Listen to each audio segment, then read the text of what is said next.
Racing Through Time is the story of the drivers, the cars, the teams and the famous circuits that made motorsport history. In the history of Grand Prix racing, only one driver has ever won the World Championship driving a car of his own manufacture, and that man was Sir Jack Brabham.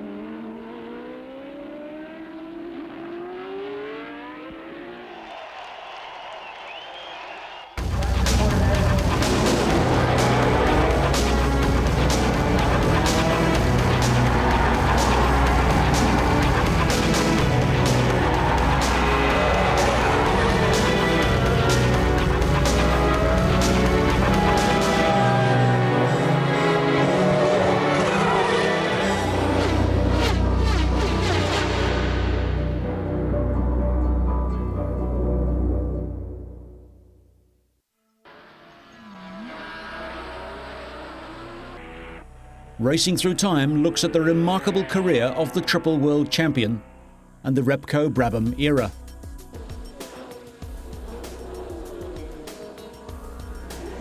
Jack's story is unique. He was from the age of practical racing drivers, more interested in building and engineering cars than living the high life. John Arthur Brabham began his career in the rough and tumble world of speedway, building his own cars and developing his trademark tail-out style. He was Australian midget champion from 1948 to 1951 before moving to hill climbs. When I started road racing and left the speedway, I started with a Mark IV Cooper that had a HRD engine, and then I moved up into a Mark V Cooper with a 1100 engine, and the last 2 years before I came here I had a Cooper Bristol, and unfortunately I sold that car before I left and came over here thinking that I'd be able to buy a better car here, but it didn't quite work out like that. Because of my association with Coopers in Australia, if you like, I was driving the car. When I came to England in 1955, naturally, I went to have a look and see where those cars were built, and met John Cooper, and we've had a wonderful association ever since. Before settling in with Cooper, Jack did make one mistake. Big mistakes I made was buying a Maserati 250F, and I tried to run that on my own, looking after it myself, which was more than I could do. But luckily, John Cooper came up with an arrangement where I could drive for them, and I drove for Coopers for quite some time after that. John and Charles Cooper had established themselves with the Cooper 500 and were the main racing car manufacturers in England in the early 1950s. We started building these rear-engine sports cars, which were driven by Sterling Moss and Jack Brabham in those days, and Ivor Boerb. And it was the original one was a light aluminium fire pump engine, and which started off as an 1100 and then finished up as a 1500, and then we persuaded them to build bigger engines. And Jack decided that he had already raced a Cooper Bristol with a front engine and won I think he'd won the Australian Grand Prix, and it was called the Red X Special, the front engine Cooper Bristol. And he decided to put a Bristol engine in the back of one of the, virtually one of our sports cars really. And his first race was at Aintree at the Grand Prix, where he finished, I think it was about 6th, but he took it over to Australia and won the Australian Grand Prix with it. The real breakthrough in Jack Brabham's Grand Prix career came at Monaco in 1957.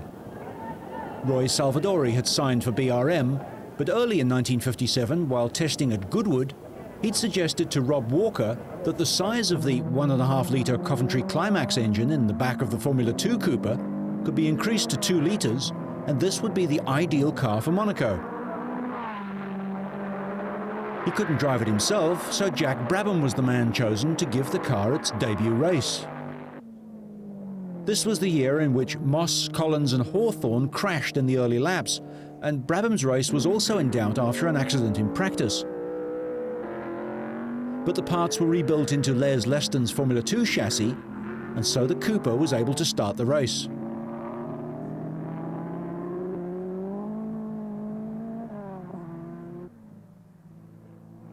Jack drove brilliantly and brought the car into a podium position.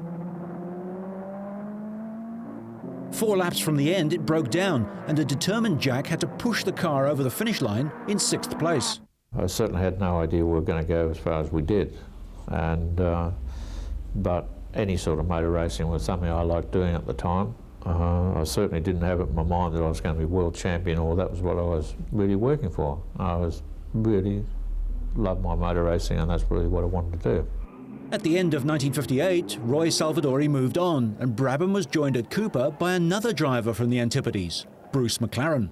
I'm only sorry he's not still with us, because he's a great character, Bruce. And we thought when we'd got the Packer 2.5 litre engine, which would be for 59, that we had a good chance of at least possibly winning 1 or 2 Grand Prix, you know, or getting somewhere near.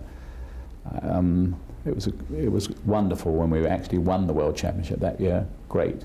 It was marvellous, you know. And the engine was so reliable. The gearbox wasn't, because we had our own modified Fiat gearbox, Citroen gearbox, sorry, in those years. And it wasn't until the following year, when we had our own complete design gearbox in the 60, that it was so much better. Cooper made full use of the Wally Hassan-designed aluminium fire pump engine that became the mainstay for British teams in the late 50s and early 1960s. Company Climax made the wonderful 2.5 litre 4-cylinder Grand Prix engine, and that really put Coopers on the right track. 1959, 1960, we had a wonderful 2 seasons, winning the championship both years with that Company Climax engine. Jack also played a big part in helping Bruce McLaren secure his drive with Cooper. Well, actually, I was the one who brought Bruce McLaren over here, really, because in New Zealand they had a driver to Europe scheme, and Bruce actually won that. And of course, that only gave him an airfare to England, so that's not a lot of good to people coming from that way. Getting over here is only half the battle. When you get here, you've got to be able to get in somewhere to drive, and I was able to, at that time, get him in with Coopers because Roy had gone off to drive with Aston Martin, and I became the #1 driver there in place of Roy, and Bruce McLaren, of course, you know, was very, very successful with me. 1959 was a year of change in Grand Prix racing, with the withdrawal of Van Wall and Maserati, the retirement of Fangio, Mike Hawthorne, and the passing of Peter Collins. At Monaco in 1959, Jack Brabham scored his first Grand Prix victory after an intense race. The British Grand Prix at Aintree was the second win for the Australian. No one could catch Jack as he led every one of the 75 laps around the famous racetrack, Moss just finishing ahead of McLaren on the line to take 2nd place.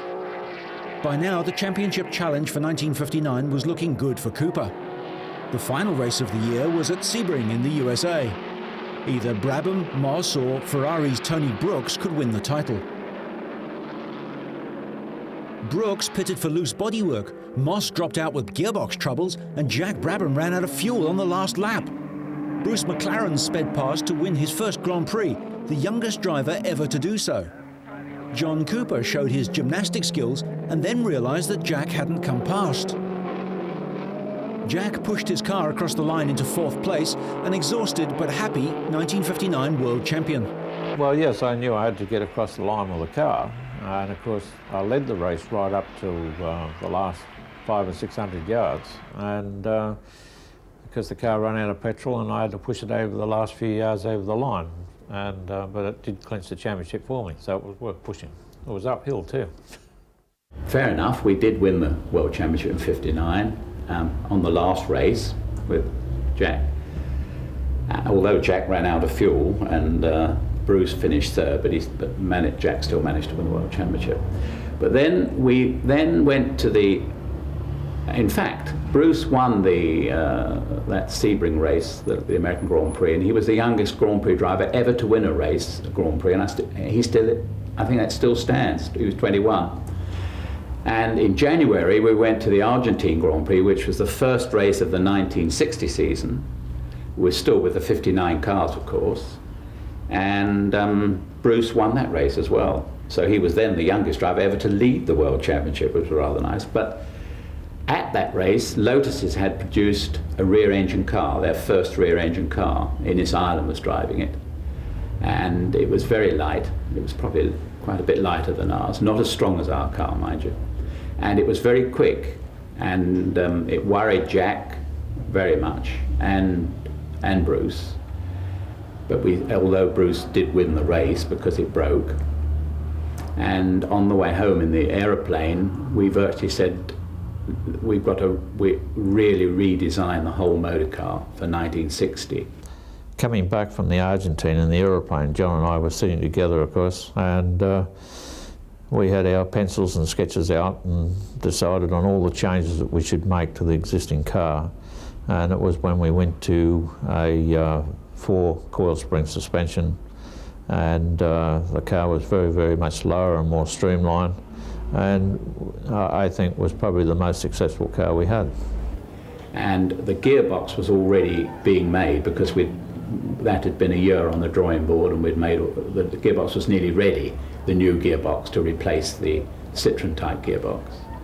And we made a much lower car with a different suspension, the proper wishbone coil spring suspension on the back, and the driver laid back more in the car, and it handled a lot better, and I think the 60s car was a great car, really. In fact, I know Jack managed to have an accident at Monaco with the car, but he won the next 5 Grand Prix in a row, which wasn't bad. Not bad indeed, as Jack and the Cooper blitzed the opposition. Those wins in 1960 came in the Dutch, Belgian, French, British and Portuguese Grand Prix. Jack won his second World Championship. Bruce McLaren came second, and Cooper won the manufacturer's title for the second year in a row. And this was the peak of the team's achievements. Well, in 1961, unfortunately, they changed the formula on us, and we were all set up going very well on the 2.5 litre formula. When it went to 1.5 litre, we were on a back foot really, because the 1.5 litre engine to start with gave a lot of trouble, and it was just unreliable compared with the 2.5 litre one. But having said that, it was just a bad year for us really. We found that the 1.5 litre formula, for our point of view, was much more difficult than the 2.5 litre formula. Our cars had much bigger advantage against others with the 2.5 litre engine than they did with the 1.5 litre, and people are beginning to catch us up with rear engine cars by then. In 1961, Jack Brabham took the 2.5 litre Cooper to Indianapolis and easily qualified in his rookie test. His 9th place in the nimble car introduced the rear-engine revolution in America, consigning roadsters to the museum. 1961 really was the last year I had with Coopers, and at that time I was very keen to have either moved in and joined Coopers or go off and do our own thing. And the decision was made to go and build our own car, which we started in 1962. Well, I think the fact that I was driving with Coopers and was able to win the World Championship twice with them, and then having the car building design side of it very, very much in my mind, and something I wanted to get involved in even more so than I could with Coopers, the decision was made to go off and do that. And of course, once I'd done that, to win the World Championship in our own car was really the ambition from there on. I had 2 drivers at that time that were both first-class engineers, first class at setting their car up. And let's face it, they must have been very good indeed, because when they left me, they both built cars and won the World Championship. So either my training was good or they taught me something.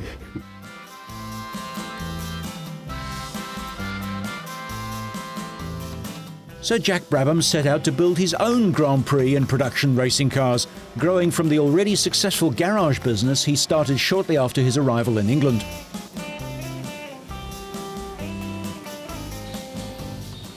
Brabham was involved with the tuning of road cars and racing cars like the Lotus Elite. Australian automotive engineering company Repco provided equipment and support for the venture. Jack called on a rival from his early racing days to join the company and design the cars. First car I ever drove in Australia was one I built myself anyway, so it was really going back to what I'd originally done. And I had a very good friend in Australia by the name of Ron Toranak, who, as you know, today is one of the best designers in this country. And I brought him over to Australia and we joined forces together, and we finished up with a very good team, and we've done very well. All the cars were prefixed BT, although Jack didn't want to use his name on the cars. That changed when it was pointed out that the initials of Motor Racing Developments, MRD, didn't sound the best in French. All the Brabhams were safe and strong. I suppose it's my conservatism coming out. We built very successful space frame cars, and one had to learn a new technology and get, on top of that, you had to get all new machinery to do the sheet metal type thing. And I tend to hold back doing anything that I don't understand. When I do it, I've finally got to grips with it, and therefore the first of any new product usually works very well. Yes, Jack was a tinkerer. He liked, because he was part of the company as well, he was always, he was my best turner, I would say. If I wanted to do a development job, I only had to have the idea and a little bit of a sketch, and Jack would hop on the lathe and make it. Whereas if anyone else did it, it needed proper drawings. He had a very good feel for the car also, and we worked quite well technically. Frank Gardner was another engineer-driver from Australia who built a successful career in Britain. The legendary raconteur worked at and drove for Brabham. Yeah, it was a great era, a different era. It wasn't the high-tech era today. You didn't have telemetry coming out your ears and technicians and stuff like that. It was, and Jack got his championship through being a basic, practical thinker. The man thought the state of the art for what it was at that point in time, and the cars were probably, you had to have a Brabham to beat a Brabham. So I was very fortunate in sitting in one of the very few cars that were capable of winning, and there was plenty of them out there from the Coopers onwards to Lolas and what have you, but for that era you certainly had to sit in a Brabham. Success eluded Brabham in 1962 in Grand Prix racing, although he did manage 4th place in South Africa. In 1963, American all-rounder Dan Gurney joined Jack in the team. In that year they scored 3 second places. 1964 proved to be even better. The cars were competitive throughout the year. Early in the season, Gurney had proved that by beating Jim Clark in practice in Holland and in Belgium. He carried that through to win the French Grand Prix at Rouen. The British Grand Prix in 1964 was at Brands Hatch, and much was expected of Gurney and Brabham. By now, Jack was letting the talented American get on with the racing. And it was Gurney who led the challenge to Clark, Hill and Surtees. Unfortunately, he had a pit stop and dropped back out of the running. Jack took over 4th place behind Clark, who went on to win, Graham Hill, who was in 2nd place, and John Surtees' Ferrari, who finished 3rd. It was still a far cry from winning every race and dominating Grand Prix racing, but Brabham now was very much a team to be reckoned with.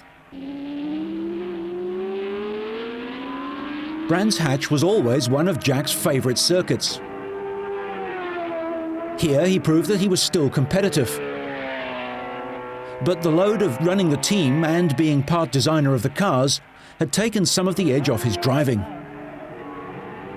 Compared to BRM, to Lotus and Ferrari, the Brabham team didn't have as much money to spend, but they remained competitive throughout the season.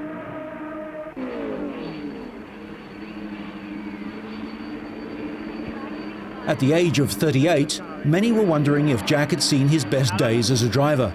They were to find out that there was still life in Black Jack.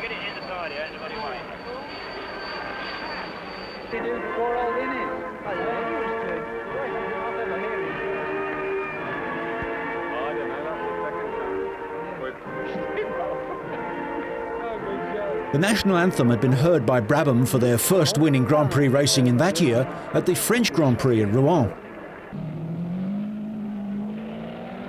Rouen Circuit had been expected to be a walkover for Lotus or BRM, but here, on a track that Gurney knew and liked, he proved that Brabham was a match for anything, taking the team to their first ever Grand Prix victory.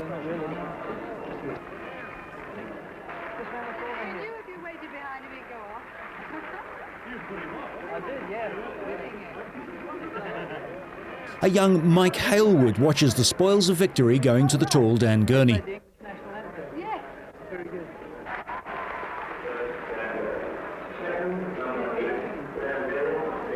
They remained competitive with Lotus and BRM finishing on a high note with a win in the Mexican Grand Prix, the last race of the season.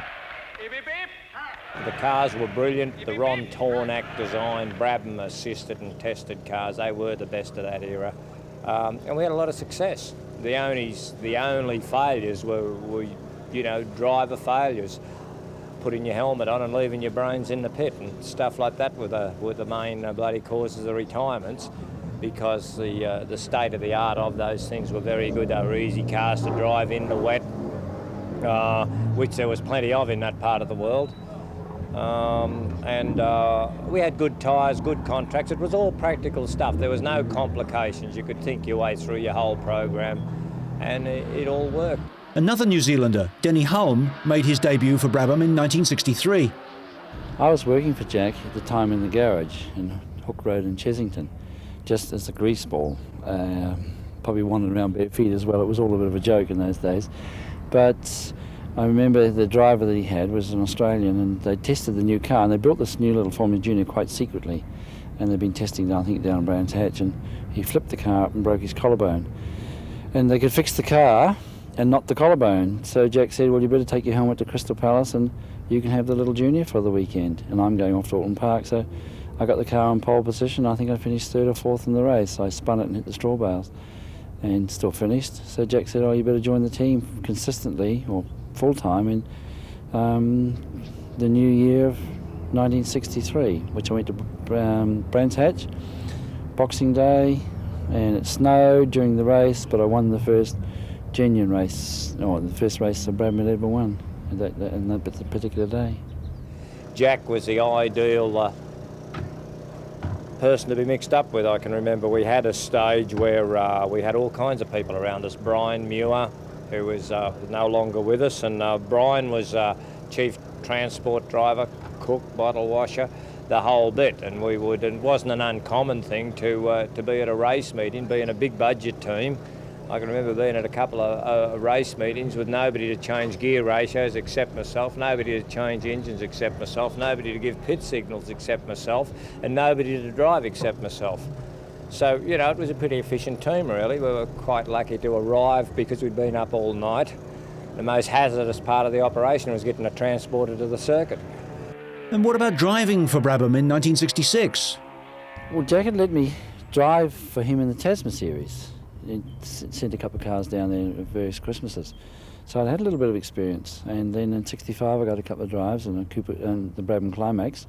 And in 66 it was full time. He'd said to me, Dan Gurney's leaving to go and construct his own cars and you'll be slotting into the team. So there I did. I slotted in the team in 66 and 67. So I felt that I did fairly well in 3 years in Formula One and you're world champion. I tell you, it's a lot harder than that nowadays for any of the drivers to do that. So it was very good. 1966 was a brilliant year for Brabham. Dan Gurney's departure in 66 to build his own cars hadn't blunted the team's attack at all, and Jack proved that he was driving better than ever. 1966 was the start of the 3-litre formula. That was the first year, and I could see that we really didn't have an engine. Coventry Climax didn't have an engine for us and didn't intend building an engine for us, so we had to look elsewhere. And I had looked myself for perhaps 2 years looking for some sort of engine, knowing that the new formula was coming. And I went to Japan and looked at V8 cylinder blocks over there, and I finished up with an American cylinder block from an Oldsmobile, and decided that'd be a good block to build an engine around. And I had a lot of contacts in Australia, of course, with Repco. And Repco, I went to them with a proposition and they decided, yes, they'd build an engine for me. and that's how it started. It was really an Oldsmobile engine. Just the cylinder block was the only part, of course, that we used. All the rest of it was made, the cylinder heads, crankshaft, conrods, everything else was manufactured by Repco. And that's the engine we used for the first year.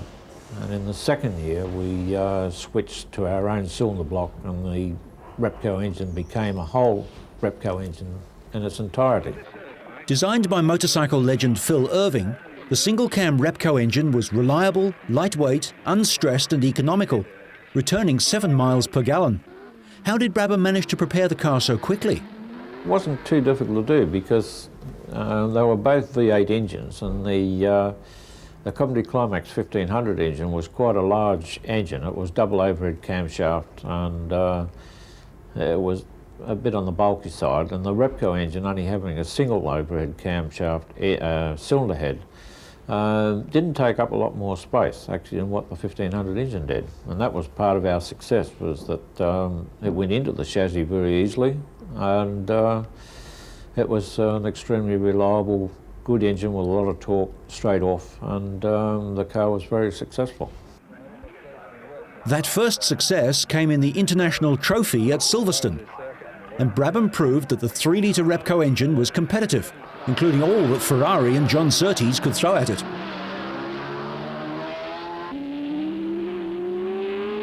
Around the fast curves at Silverstone, Jack was proving that he'd lost none of his skill as a driver. In the 6 years since he'd won the World Championship, he was giving away nothing to younger men. Jack was quite clever because during the period of the changeover from 1.5 litre to 3 litre, Jack got on the bandwagon, or got on the job very early, and got the Repco Brabhams built in Australia based on the Buick engine, and they were away. They basically had a suitable sized engine modified here in Melbourne, and just we got it going, and it went very, very well. Long before Ferrari managed to get their act together, and along came the Cosworths a year or two later. Jack's first Grand Prix success in 1966 came at the French Grand Prix at Reims.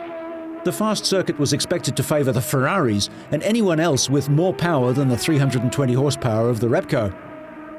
However, Brabham pulled away from the Ferrari to win the fastest Grand Prix ever. Yes, I think that was probably one of the highlights of my career, really, because to win the French Grand Prix against the Ferraris and everything was, it was the sort of circuit where they reckon they couldn't be beaten anyway. And to beat the Ferraris there was quite an achievement. And the circuit itself was extremely fast and not really suited to the car, but the car performed so well. And win that race was a great achievement, I think, for Repco and the car. At the British Grand Prix at Brands Hatch, Jim Clark, Graham Hill and Jackie Stewart were expected to put up a strong challenge on a damp track in the early stages. However, no one could challenge Brabham, who went straight into the lead and began to pull away.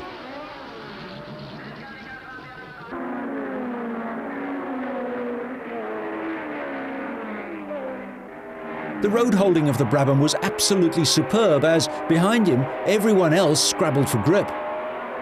There was nothing that Jochen Rindt, John Surtees or the Coopers could do. Soon, Denny Hulme moved up behind Jack into second place.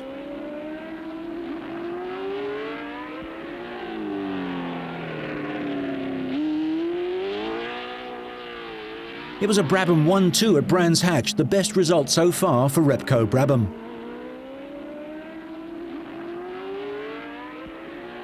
Yes, we had a 1-2 at Brands Hatch that year, yes. I think just the reliability of the engine, the torque of the engine, and the combination of the car that we had and the team of people we had behind us was just a very successful team. With 2 wins behind them, the Brabham team arrived in Zandvoort, Holland for the Dutch Grand Prix. In a rare extrovert moment, Jack donned a beard and walking stick. The old man was prepared to put it across the younger guys, just as Fangio had done years before. Once again, the 3-litre Repco Brabham went into the lead at an early stage, and Jack went on to win his 3rd Grand Prix in a row. Jack was now favourite to win the World Championship, and he was getting great support from Denny Hulme.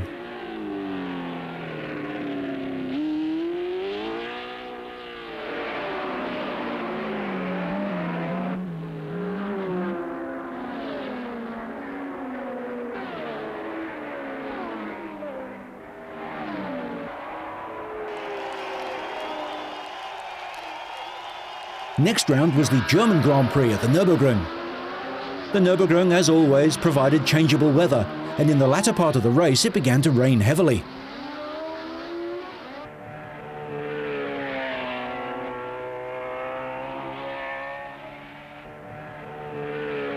On the twists and turns of the 22-kilometre ring, Jack Brabham proved that he was not only a superb engineer and constructor, but probably the most underrated world champion of all time.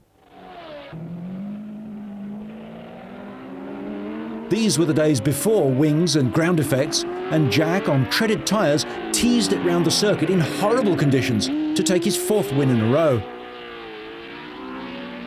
The World Championship was almost within his grasp, and a 2nd place at the end of the season, once again in Mexico, clinched it for Brabham, the first and only man ever to take a World Championship title in a car of his own manufacture. The British Racing Drivers Club recognised the feat with a gold medal at their annual dinner at the Grosvenor Hotel.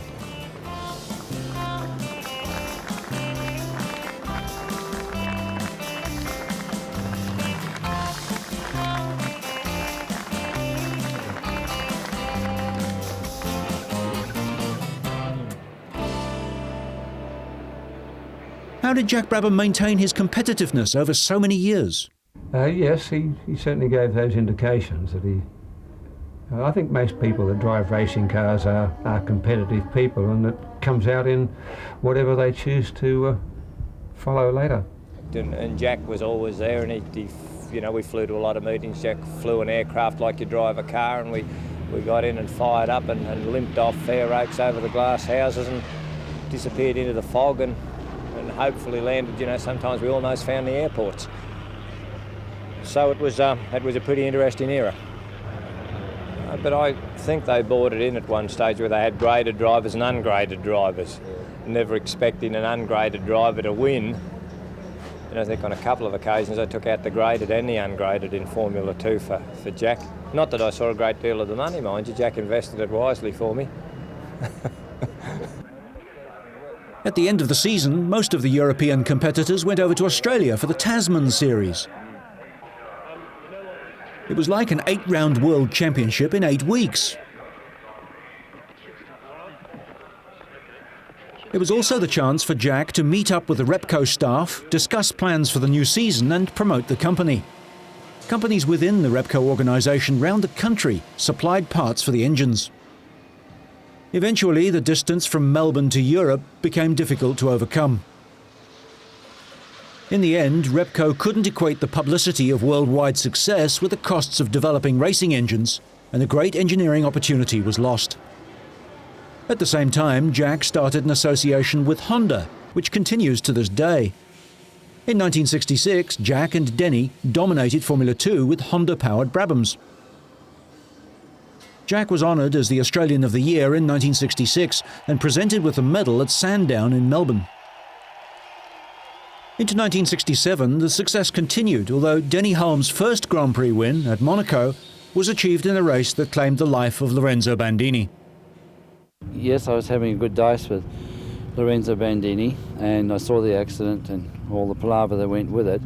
But the hype of me actually winning my first Grand Prix, I'd sort of put the Bandini accident behind me at the time. Yes, of course it was a sad day, but it was also very exciting for me to win my first Grand Prix at Monte Carlo. There was a new engine rival for Repco on the scene, the Ford DFV. The DFV made its dream debut in the Dutch Grand Prix, Jim Clark taking the car to a maiden victory. The Brabhams were left behind, and many thought that this was perhaps the end of the Repco domination. The Belgian Grand Prix was also an exciting event, but only perhaps because this proved to be a win for ex-Brabham driver Dan Gurney in his Eagle.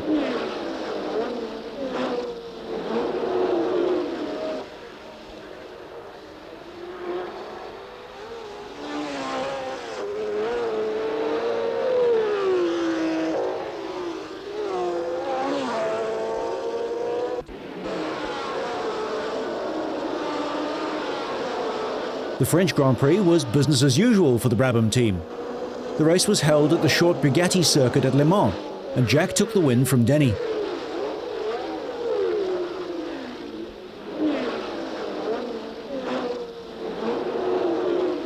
It was clear that the battle for the championship would be between the two Brabham drivers.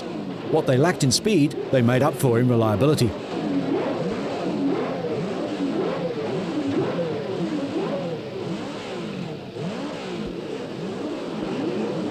At the British Grand Prix at Silverstone, it was a typically gritty drive by Brabham, but he finished 4th to Jim Clark.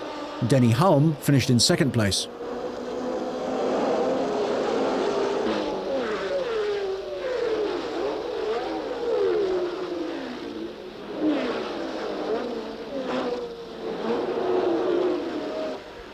It seemed that fortune was favouring Denny at this stage of the season.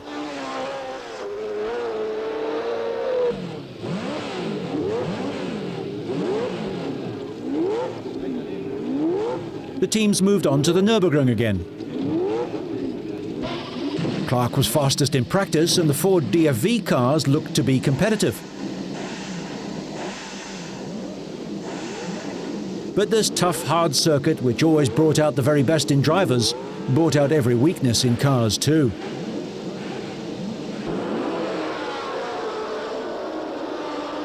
The Lotuses retired and Denny Hulme led the race with Brabham following closely behind. Again, it was a dominant performance. Jack had to give best to Denny on this occasion.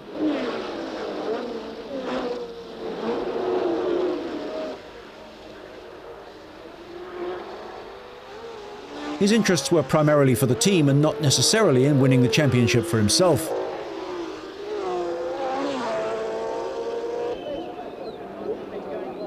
But there were still close rivals in the championship.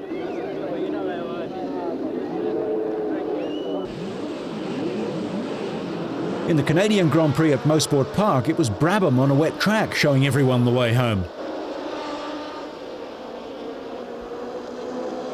Behind him, Denny Hulme was 2nd.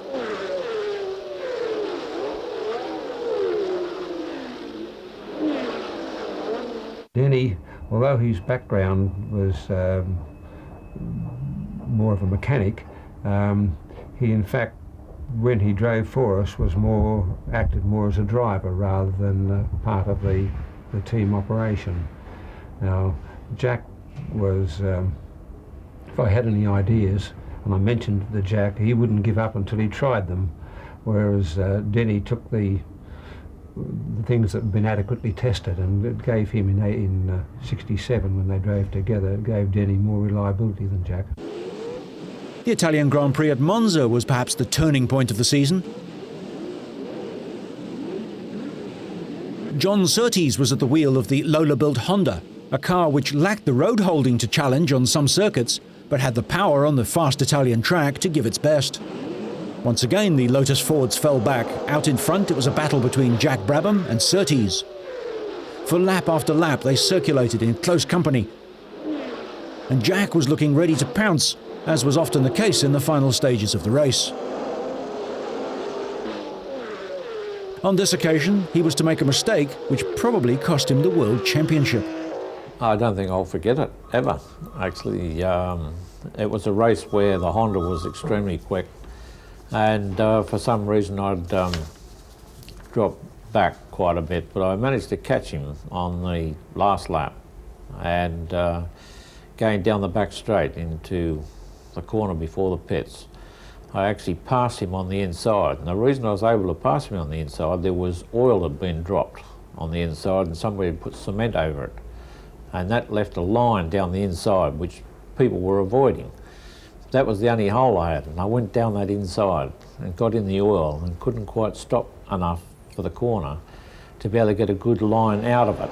And John Surtees had a better line out of the corner, although I came out first. He had the run on me. And he just passed me by about the width of a tyre going over the line. The crowd roared its approval at what was a fantastic race.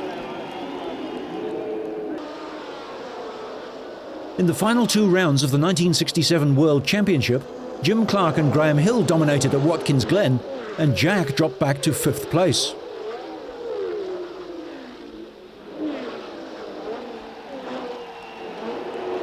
Clark finished ahead of Brabham at the Mexican Grand Prix, and Denny Helm took the championship with Jack Brabham a very close second.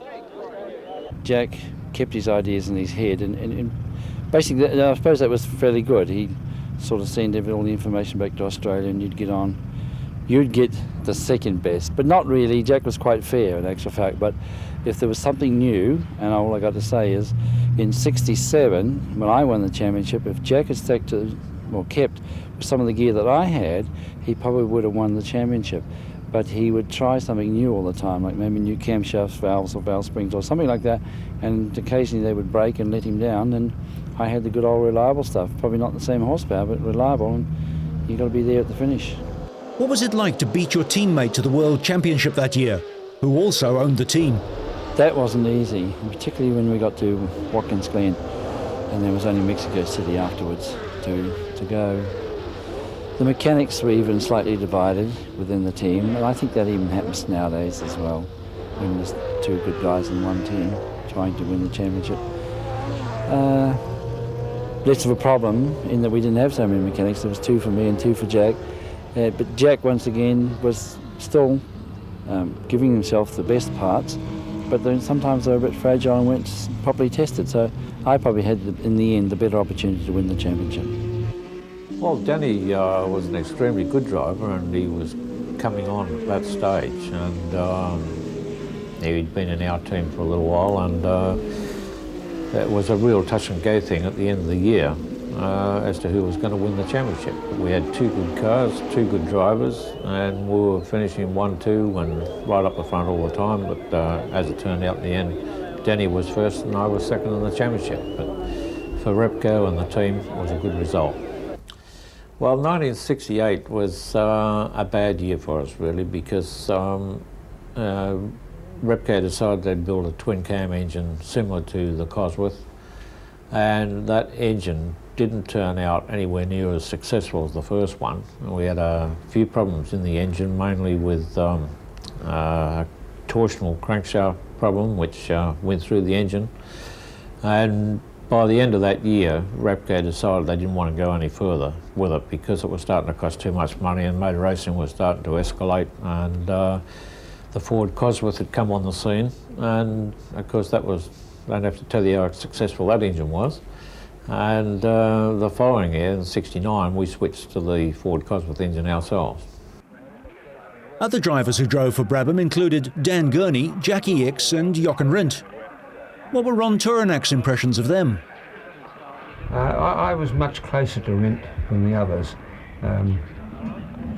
We actually roomed together during the year he drove for us, and he's a very likeable guy. Dan, of course, just flew in from America and did the race and went back again, so one didn't get the same relationship with him, but he was equally fast. Ickes, I would say, a strange person. I got along well with him, but he was a bit more like a spoilt schoolboy or a prima donna. I think when he was on his own, when Jack broke his ankle, he rose to great heights, and in fact in one classic race beat Stewart at in Canada, Mosport Park. In fact, Stewart went off the road when he was being passed. So he could rise to those heights if he felt everything was behind him. Jochen Rindt wanted to stay at Brabham, but Lotus made him an offer he couldn't refuse. Told us when we were in Mexico in the last race of the previous season of this offer he'd had from Colin, and he didn't want to go, and in fact he said, look, I'll drive for you for half the money, I want to stay. But we weren't into getting sponsorship in those days. It was quite in fact I've never been into getting sponsorship. It's a different way of life and I'm not used to it. The money wasn't in the formula in those days. In fact, I think we, in those championship winning years, I think our total sponsorship was about £10,000. We got a bit from Goodyear and a bit from Esso, and that was our lot. Times were hard, and perhaps Jack should have been thinking of retirement at 44 years of age. If he was, it didn't show in South Africa, where he took his first win of the 1970 season in the new monocoque car. It looked all season long as if Jack could win the championship for a fourth time. Well, there's 3 races actually, more or less one after another, that I had a problem with. The first one, of course, I won in South Africa. And then in Spain, I got up to a point where I was about to pass Jackie Stewart with 10 laps to go, and I'd put a brand new Cosworth engine in to start the race with, and the crankshaft broke with 10 laps to go, and turned out to be a faulted crank, and just, you know, bad luck really, but there was one race that I should have won. And then the next one, of course, was Monaco, and I was leading right up the last lap, and Piers Courage had run out of petrol just before the last corner, and it was just one of those decisions. I took the wrong decision, went down on the inside of him instead of the outside of him, and of course all the sand was on the inside, and I just couldn't stop for the corner, and Rint got by me for the lead. And then of course Rint and I had a terrific dice at Brands Hatch at the British Grand Prix, and I managed to get the better of him with 10 laps to go, and on the last lap the car ran out of petrol in the last corner, and I rolled over the line second again. Jack was probably, I would have thought, you know, people talk about various talents and stuff like that, but Jack had everything that you require for a professional driver. The bloke had, I've never run into a thick champion in my life. They don't exist. The bloke is a champion because he's thought his way there. It just doesn't happen the way that the storybooks would like you to believe it. And Jack got there through hard work, through his inventiveness. He's probably, before his time, he was probably the best lateral thinker I've ever run into. And talent-wise, as a driver on his day, he could beat anybody. I mean, I have seen him at Brands Hatch in a Cooper, and I've seen Moss and everybody there, and the accolades, and the Tony Brookses, and Alan Stacey's, and all people of that era, and they're all expounding their virtues, but it was Brabham that saw the checkered flag first. It's not luck. And he done it so many times, and he saw Mossy was the extrovert. He had the manager. He had the Ken Gregorys and all these people that were around, and they professionalised the business in the first place. Jack wasn't interested in that. He didn't have a manager. He went back to his workshop and started working his next thought while everybody else was doing the promotion. And we know these days that television is the answer. I mean, and it's how you look and what you are. If Greg Norman looked like the Hunchback of Notre Dame, he wouldn't get a camera on him. Jack's complete record was 3 World Championships, 14 wins, 13 pole positions from 129 races over 15 years. His first and last wins came 11 years apart. Racing has changed, so it's impossible for anyone to drive and own a team these days. The fact that Jack has been the only one to achieve this makes him unique. The sport changed dramatically from the do-it-yourself racing of the 1950s through the specialised constructors or garagists of the 1960s to the sponsored entertainment of the 1970s. Racing changed too, from front-engine cars with skinny tyres to rear-wheel drive with wings and slicks. Jack was able to adapt to the changes in technique and circumstance, a remarkable achievement. After retiring from racing in 1970, Jack sold the team to Ron Turenak. After a tough year in 1971, Ron sold the team to Bernie Eccleston and had enjoyed 2 decades of success before disappearing from the Formula One scene. Jack was knighted in 1979. He stayed involved with his sons' racing careers. Jeff excelled in sports cars, David had 2 attempts in Formula One with Brabham and Simtek, while Gary was a versatile all-rounder. Goals at the moment is to qualify and to finish the race. Just get the first race under my belt and learn as much as possible for the next race. Very, very pleased about it as well. And, you know, as David said, he hasn't joined the team just because of his name. He's in there because of his results and his ability. And that makes it even better. Sir Jack remains the elder statesman of world champions. He still competes and makes public appearances, a revered figure. Sir Jack Brabham, a true legend of motor racing.